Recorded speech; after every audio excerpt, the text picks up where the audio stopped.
Health conscious છો કે પછી રોજે પ્રોટીનના નામ પર પનીર ખાઓ છો તો ઊભા રહો, આ વિડીયો તમારા માટે છે.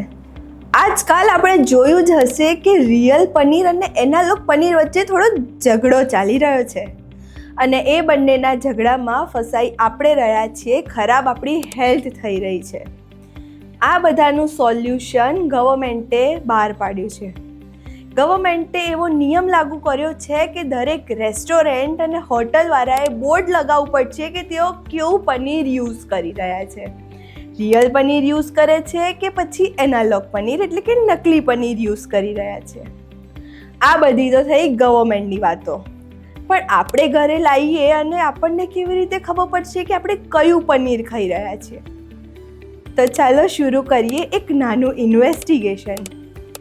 જો પનીર રબર જેવું લાગે, આર્ટિફિશિયલ ટેસ્ટ કરે, કાં તો પછી ગરમ કરીએ અને એ એના શેપમાં જ રહે તો સાવધાન, એ એનાલોગ પનીર છે એટલે કે નકલી પનીર છે. તો હવેથી પ્રોટીન કન્ઝ્યુમ કરો, પણ થોડુંક ઇન્વેસ્ટિગેશન કરીને કરો જેથી તમારી હેલ્થ પર કોઈ અસર ના પડે.